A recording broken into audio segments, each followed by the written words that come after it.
Assalamualaikum warahmatullahi wabarakatuh. Salam dari Balerong untuk segenap pencinta di ranah maupun di rantau. Inilah sajian kami di awal 2009 ini, sebuah perbincangan seputar adat dan Keminangkabauan, diramu oleh Angku Yus Datuk Perpatiah dengan judul Diskusi Adat.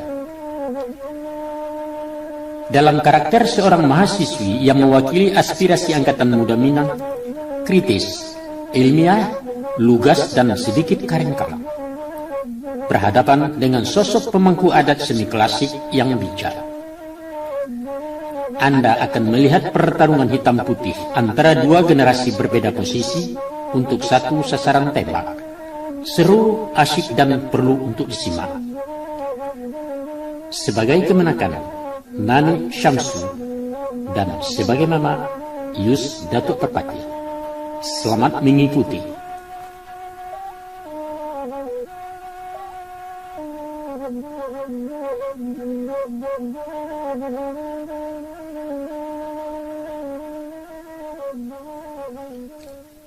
Mak Datuk Perpatiah?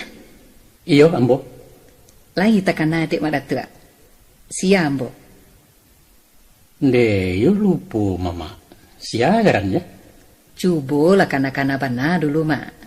Yo, dek lama lupa dek banyak ragu, gue. Nanini batanya soal petatah petitih tempo hari. Oh, iyo. Anak gadis sekolah tinggi yang membuat ujian, ya? Batu, Mak. Barakai bantuan Mama, kini ambolah S1, Mak. Kali satu baru? S1, sarjana. Oh, alhamdulillah, syukurlah. Ya. Maaf, sinyal mamaku hilang-hilang timbu, adang takana, adang lupa. Biasa, Mak. Itu gejala tua. Bukan gejala lah, Ipia. Atau, Mak? Memang lagay. Oh, iya. Macamku, Mama. Ambo datang kemari nak menyambung bincang-bincang kita nan sari. Lagi gak bisa juga Mama membantu Ambo. Ya, insyaAllah sekadar nandape. Terima kasih atas kesediaan Mak Datuk dulu tuh. Masalah apa kira-kira?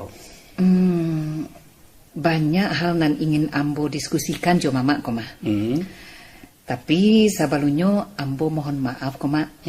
Kok ado antara kita nan tak sapandapi sapandangan. Iya.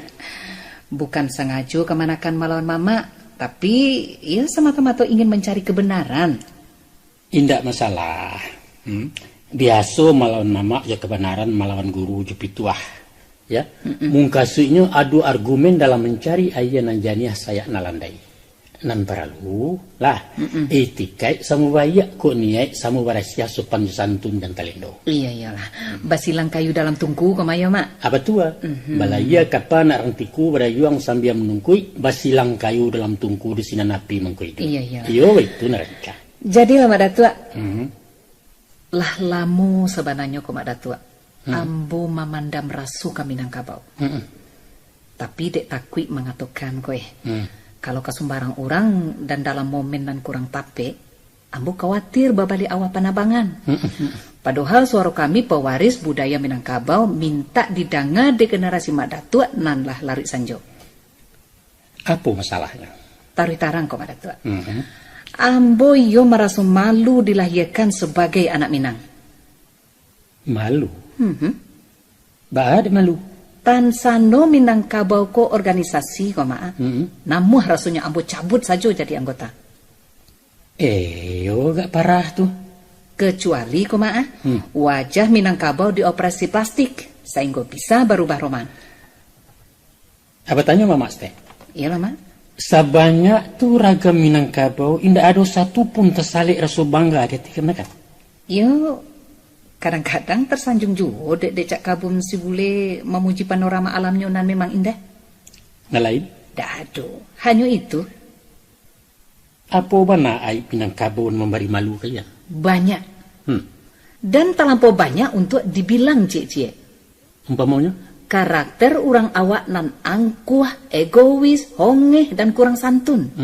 Balawan bana jo tutua katonyo dan bagurindan. Artinya kemanakan jajo je manusianya, bukan je Minangkabau. Kaduo-duonyo, Mak. Sebab masyarakat Minang adalah cerminan dari Minangkabau itu sendiri. Dan Minangkabau tidak dapat dipisahkan dari adatnya. Oh maaf, mohon masalah adat ijan disinggung-singgung dulu. Indak bisa, Maratua. Bagaimanapun, perilaku masyarakat adalah hasil produk dari ajaran adatnya. Saburuak tu mana Minangkabau di mata kalian? Buruk dan memalukan. Ba abana buruaknya? Coba ketengahkan. Bahwa siapapun tahu kalau ajaran adat Minang itu melawan arus peradaban. Ambivalen, kontroversial, dan penuh kepura-puraan. Nah, nan lebih parah lagi, Maratua, syariat Islam diposisikan sebagai pembenaran filosofi ajaran adat. Padahal dalam kehidupan bermasyarakat banyak ditemui benturan antara adat dan agama. Maaf kalau ambo lancang dan silakan Mbak Datuk tersinggung. Adalah hak setiap orang untuk berpendapat tentang suatu masalah. Betul. Juga hak menakan menilai adat sebatas pandang anak muda. Hanya nama macam-macam. Apa tu, Mak? Kok mengaruh alun sabi gawang mawai alun sabi raso. Salah kaprah. Dikatakan pajak tak panggala awak menjujai dan tak pandai. Nan dilihat itu rupo nan didanga bunyi, Mak. Ketahuilah kemenakan. Orang acok melihat hanya cuma to laya, bukan cuma to batin. Nan batin itu barang gaib, Mak. Nisbi dan relatif. Sedangkan nan pasti adalah sesuatu nan bisa disaksikan panca indera. Itu baru sabateh ainul yakin. Nan mutlak pasti adalah hakul yakin. Pandangan kalbu nan di dalam. Sulit. Ambo alun bisa menangkok makna kata Madatua tadi. Abatanyo Mama Ste. Iya, Mak. Nan nan dahulu kilek cepat tu. Iya, tentu dahulu kilek, Mak. Keliru kemenakan. Keliru. Kilek jepatu sarantak terjadinya. Tapi talingo talai penarimo. Iya. Artinya pandangaran indak kunjung melaporkan di saat kejadian. Mako talingo pengkhianat. Tapi Mato kan jujur, Mak Datuk. Mato pun kadang-kadang pengicu.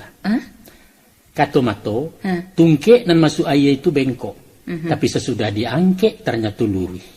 Mako Mato itu pembohong besar. Maaf, Mak. Kami lata biasa melatih pikiran secara matematika, memakai nalar dan logika. Rumi ambo memahami analisa bakal puntun macam tu.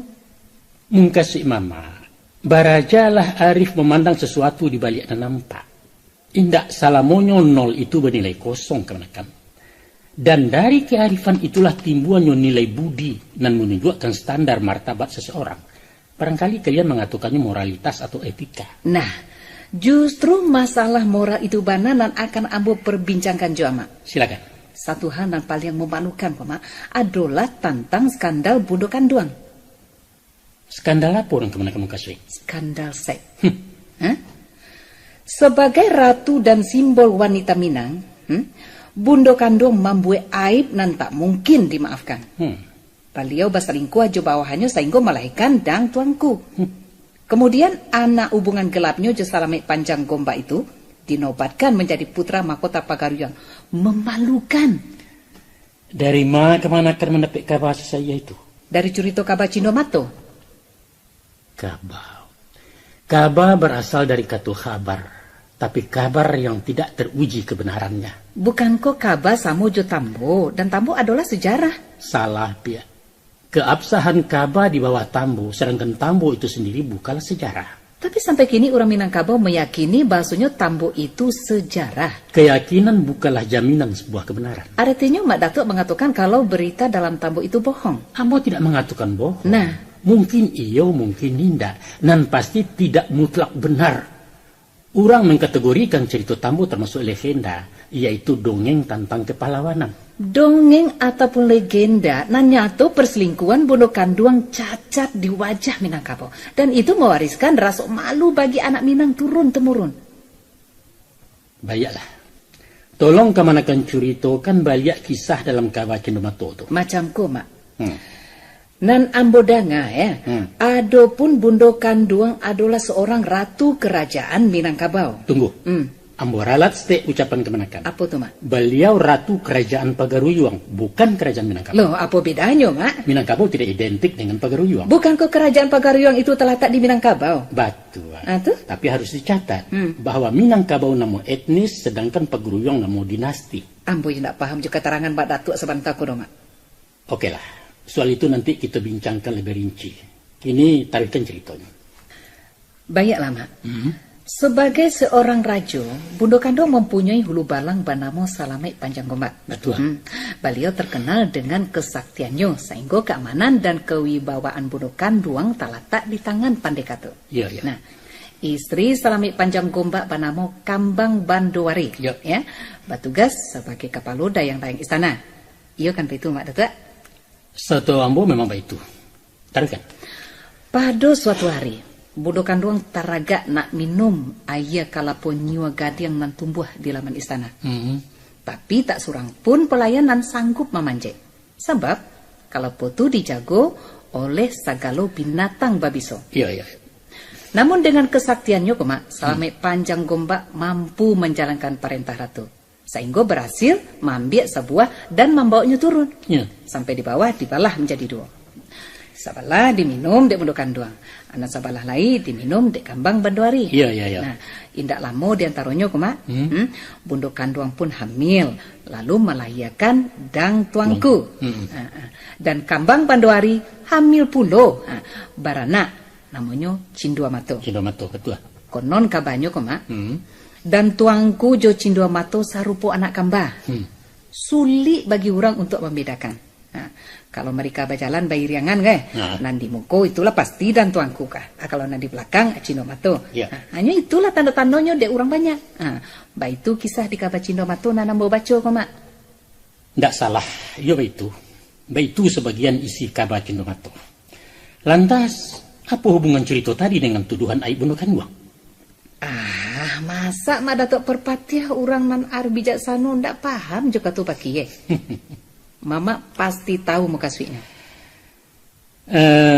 Barangkali terjemahannya macam itu kira-kira ya. Tuh, Mak. Adapun yang dimaukan kalau penyua gadiang adalah sebansok kelapa hias. Nan palapah jo buahnya berwarna kuning keemasan, rancak dan anggun. Kerambia langka ko tingginya jambu-jambuan kurang dari 2 meter. Iya. Itu tamsilan kepada batang tubuh Bundo Kandung. Diure nago bagaluang di tandan naniang besarang di pucuk ulang jago. 3 bulan lamu memanjek 7 alai sarawabi barulah sampai ke Silaro. Nah, ladape buahnya dicito lalu dibalas catua seorang. Ayahnya diminum masuk ke parut Bundo Kandung, separuh ke parut si Kambang Bandowari. Iya. De untuang teka di Allah masing-masing pun hamil lalu melahirkan serupa anak kambah. Betul. Makonyo Cindua Mato judang tuangku urang sayah balain ibu anak dek Salamet Panjang Gombak. Iya betul. Sah benar. Sabana tape tafsiran nan Mama baca.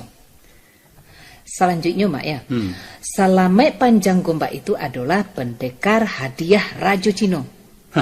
Dari mana pula kemenakan dapat kabar suput? Tentu dari makna namun nambah pakai gombak artinya kan rambut, Mak. Nah, jadi Salamet Panjang Gombak artinya si Salamet nan panjang abua. Nah, ciri-ciri pendekar Cino tempo dulu adalah gagah dan berambut panjang. Cocok kan, Mak? Mungkin saja itu. Dan anaknya jo istri sah Kambang Bandowari nan banamo Cindua Mato artinya nan bamato cando Cino sipit. Sedangkan anak nan di luar nikah hasil hubungan gelapnya jo Bundo Kandung panamo Dang Tuangku. Stop. Tantang nangko kita bersimpang kemenakan. Ambo manulak tuduhan maksiat Bundo Kandung. Mama membela orang bersalah. Bundo Kandung tidak bersalah. Dari Mama Datuk dapat keterangan kalau Bundo Kandung tidak bersalah. Sebagian orang berpendapat Bundo Kandung di Salamet Panjang Gombak melakukan skandal berdasarkan penafsiran. Iya. Sebagian lain membantah dengan analisa. Betul. Dan ambo termasuk di antara nan menolak. Adalah sesuatu yang tak mungkin kalau Bundo Kandung berselingkuh. Tidak masuk di akal. Mustahil. Analisa nama pakai? Adapun Bundo Kandung bukanlah raja absolut di Pagaruyuang. Di samping beliau ada rajona lain yaitu rajo adat di Buo dan rajo ibadat di Sumpu Kudus. Itulah yang dikatakan rajo Tigo Selo Tritunggal Tigo Sapilin. Iya. Indak masuk adihaka bundo kanduang kama lakukan maksiat nan disabalas woknyo tagak pucu adat di kida ado alim ulama. Kerabat istana bukalah orang-orang bodoh nan picayo saja dengan anak laya tak bapak nambak umpamo na bisa. Bapaknya pasti selamat panjang gombak. Tapi anak sah bukan anak haram. Puno kanduang jo salamai melakukan kawin di bawah tangan atau kawin siri istilah kini. Artinya dirasiokan berdasarkan satu pertimbangan. Pertimbangan apa? Pertimbangan memelihara martabat puno kanduang sebagai orang ningrat berdarah biru. Salamai panjang gombak hanyalah pegawai keamanan istana dan tidak sederajat dengan puno kanduang kaum bangsawan. Iya. Kalau perkawinan itu diumumkan apalagi diparalekkan menurut adik rajo-rajo berarti penghinaan terhadap kebesaran Pagaruyuang. Ratu harus kawin dengan rajo atau pangeran putra mahkota. Iya. Bukan dengan hulu balang seperti si Salamai penyagombak itu. Kalau begitu, mangga mangko indak bajodoh-jodoh orang dan sama-sama sederajat, Mak. Itulah masalahnya kemanakan. Akan memakcur itu kan riwayat suram kehidupan asmara Bunda Kanduang. Silakan, Mak. Ba abana mangko beliau memilih kawin Johansip Pagar Praja. Sedangkan awak presiden di Pagaruyuang. Cikolah. Sebagai seorang ratu cantik dan memerintah kerajaan terkenal di Sumatera, Bunda Kanduang banyak peminat. Para pangeran dan putra mahkota dari seantero Nusantara sampai Asia Tenggara ingin mempersunting sang ratu. Ado nang samato tertarik dengan penampilannya, ado juga dengan alasan politik dan ekonomi. Iya. Namun, sisi akolah dan malake sampai menjalang umur sampai puluh indak surang pun berhasil. Aduh saja halangannya. Ampia-ampia jadi putih. Atau orang namuah inyo anggan bundo nio orang mengheliang. Iya, iya.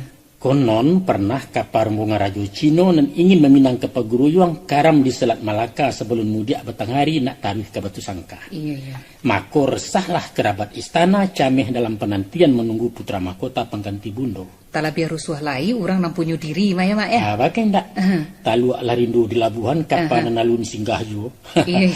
Maka turunlah pitunjuk ke Bunda Kanduang meminta Salamai jadi junjungan. Iya, iya, iya. Antara picayo tak picayo dan bak menganyuh widilia angkul balang pun mangguk panjang. Iya, iya, iya. Kini Tuan Gadi di Padang Gantiang sibuk menjalankan tugasnya sebagai pelaksana pernikahan. Saksinya makhudum di Sumania, Indomo di Seruaso dan Bandaro di Sungai Tarap. Tuan Gadang tagak menjago. Iyalah. Nah, perkawinan dan indak selevel ikolah nah menjadi pertimbangan untuk merasiokannya demi menjaga martabat Ratu Bunda Kanduang. Apa kira-kira? Lai paham kemana kan? Sangat paham sekali, Mak. Sangat laka paham bana. Dan cerita itu rekayasa versi Datuk Perpatiah. Sama saja bukan? Pendirian kemanakan pun hasil karangan orang tukang karang. Apa bedanya? Ambo juga orang dan berhak pula mengarang cara orang. Tapi logis dan masuk akal bukan? Taruhlah, Mak. Antah nan manan batua, kita kan sama tidak mencaliak kan? Ya. Tapi ambo tetap mempercayai hubungan gelap Bunda Kanduang Jepandika hadiah Rajo Cino skandal nan memalukan. Umpama persengkaan itu betul-betul terjadi. Apa kemenakan satu menanggung malu? Tentu iya, Mak. Mengar malu? Kalau pemimpin mampu aib, rakyat tentu menanggung cilakonyo. Jadi kemenakan merasa menjadi rakyat Pagaruyuang? Yo, setidak-tidaknya sebagai keturunan. Apa Anda keturunan Bunda Kanduang? Apa kemenakan pewaris dinasti Pagaruyuang? Sebagai sesepuh adat Minang, Mak, apa Mak Datuk Perpatiah indak saketik pun merasa gata ulah dek miang Bunda Kanduang? Ndak, cuek aja. Kok cuek, Mak? Karena ambo bukan golongan ningrat keturunan raja-raja Pagaruyuang. Kita ndak seperasaan, Mak. Apapun dalinya sebagai anak Minang, ambo tetap merasa risih dengan kuncingan orang lain. Jangan cengeng kemenakan. Untuk apa ikut-ikutan malu? Toh orang Sunda nak merasa malu dengan cerita Dewi Sumbi dan kawin jo anak kanduangnya sendiri. Atau orang Nia hendak pernah risih dengan legenda nenek moyangnya dan konon berasal dari Wawau. Ya taruhlah, apa yang diisukan kabar Cinomato itu memang terjadi. Ya itu urusannya perempuan nama-nama Bunda Kanduang. Dosa nak ditangguangnya seorang lah. Dan dalam Islam tidak pernah dikenal dosa warisan. Kok repot-repot? Seharusnya datuk-datuk di Minangkabau menilai kritikan kami kok sebagai bentuk kepedulian kepada tanah leluhur, Mak. Bukan peduli Minang itu namanya, tapi Minang Pobia. Minang Pobia? Orang awak selalu saja membesar-besarkan sisi gelap Minangkabau.